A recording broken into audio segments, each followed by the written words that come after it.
Selamat datang saudara-saudari. Hari ini kita mau mendengar 1 Tesalonika 3 dan 4. Mari kita bermula. Akhirnya kerinduannya kami tidak tertahan lagi.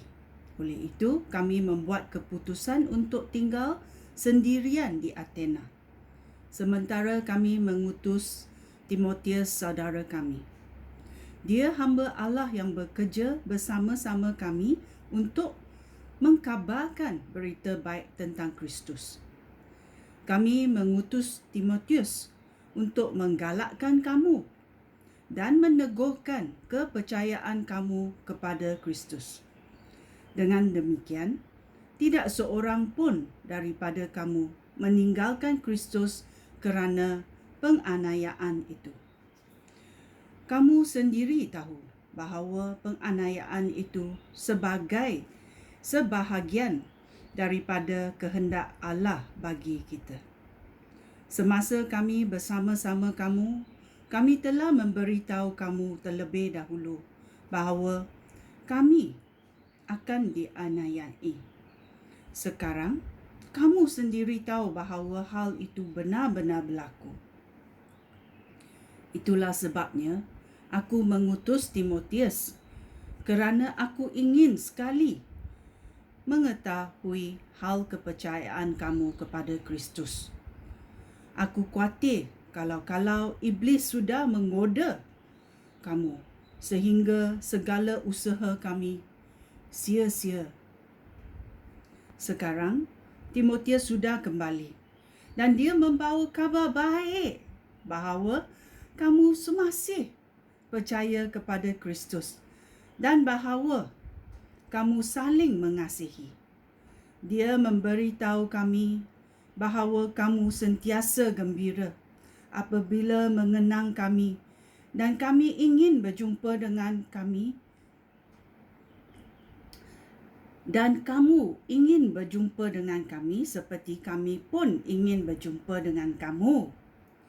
Itulah sebabnya, saudara-saudara seiman, dalam segala kesusahan dan penderitaan kami terhibur oleh berita tentang kamu. Kepercayaan kamu kepada Kristus menggalakkan kami, kerana sekarang kami berasa sungguh-sungguh hidup jika kamu tetap teguh bersama dengan Tuhan. Sekarang kami sangat bersyukur kepada Allah kerana kamu. Kami bersyukur kepada Allah bagi kegembiraan yang kami alami di hadiratnya kerana kamu. Siang malam kami memohon kepadanya dengan sepenuh hati supaya kami sendiri boleh berjumpa dengan kamu dan melengkapkan apa yang masih kamu perlukan untuk percaya kepada Kristus. Semoga Allah Bapa kita dan Tuhan kita Yesus membuka jalan bagi kami untuk berjumpa dengan kamu.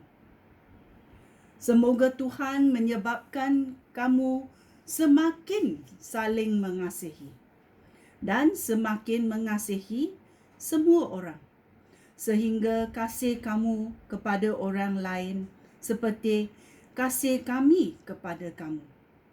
Dengan cara ini, Tuhan akan menguatkan hati kamu, sehingga kamu akan menjadi suci dan tidak bercela di hadirat Allah Bapa kita pada waktu Tuhan kita Yesus datang dengan semua orang yang menjadi miliknya. Haleluya. Hidup yang menyenangkan Allah. Ya, kami mau tengok macam mana kita boleh hidup menyenangkan Allah. Ini adalah 1 Tesalonika babak keempat. Akhirnya, saudara-saudara aku, kami telah memberikan teladan kepada kamu tentang cara hidup yang menyenangkan hati Allah. Aku tahu bahawa memang sedemikian cara hidup kamu. Tetapi Sekarang demi nama Tuhan Yesus, kami meminta dan mengesah kamu supaya berbuat lebih daripada hal itu. Aku berkata demikian kerana kamu mengetahui petunjuk-petunjuk yang telah kami berikan kepada kamu dengan kuasa Tuhan Yesus. Inilah kehendak Allah bagi kamu. Hendaklah kamu mengamalkan hidup yang suci dan menjauhkan diri daripada perbuatan cabul. Setiap orang lelaki antara kamu harus tahu bagaimana hidup bersama-sama isterinya dengan cara yang menyenangkan hati Allah dan manusia, serta tidak mengikut hawa nafsu, seperti yang dilakukan oleh orang yang tidak mengenal Allah. Dalam hal seperti ini, janganlah seorang pun berbuat salah terhadap saudaranya ataupun memperdayakan dia. Kami telah memberitahu kamu hal ini dahulu dan telah memberikan amaran yang keras kepada kamu bahawa Tuhan akan menghukum orang yang melakukan kesalahan seperti itu. Allah tidak memanggil kita supaya hidup cabul, tetapi supaya kita hidup dengan cara yang menyenangkan hati Allah. Oleh itu, orang yang menolak ajaran ini bukannya menolak manusia, tetapi menolak Allah yang mengurniakan kamu rohnya yang suci. Tidak perlu kami menulis tentang bagaimana kamu harus mengasihi saudara-saudara seiman. Kamu sendiri telah diajar oleh Allah bagaimana kamu harus saling mengasihi. Kamu sudah menunjukkan hal ini kepada semua saudara seiman di seluruh Makedonia. Oleh itu, saudara-saudara aku, kami mengesah kamu supaya lebih saling mengasihi, berusahalah hidup dengan tenang. Janganlah campuri hal orang lain dan carilah nafkah sendiri. Sebagaimana kami katakan kepada kamu dahulu. Dengan cara ini, kamu akan dihormati oleh mereka yang tidak percaya kepada Kristus. Kamu pun tidak perlu bergantung kepada sesiapa pun bagi keperluan kamu. Kedatangan Tuhan Yesus. Ayat ke-13. Saudara-saudara aku, kami ingin kamu mengetahui yang sebenarnya tentang mereka yang sudah meninggal dunia, supaya kamu tidak bersedih hati seperti orang yang tidak mempunyai harapan. Kita percaya bahawa Yesus sudah mati dan hidup semula. Demikian juga kita percaya bahawa mereka yang percaya kepada Yesus dan sudah meninggalkan dunia dan dihidupkan semula oleh Allah supaya hidup bersama-sama Yesus.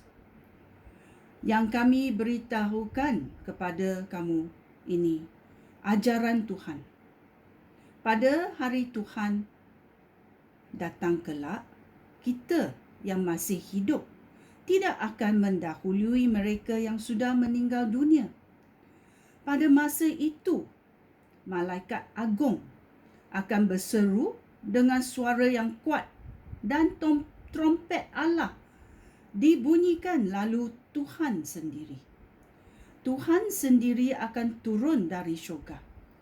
Mereka yang percaya kepada Yesus Kristus dan sudah meninggal dunia akan dihidupkan terlebih dahulu. Kemudian, kami yang masih hidup pada waktu itu akan diangkat bersama-sama mereka ke awan untuk berjumpa dengan Tuhan di angkasa. Haleluya. Lalu kita akan bersama-sama Tuhan selama-lamanya.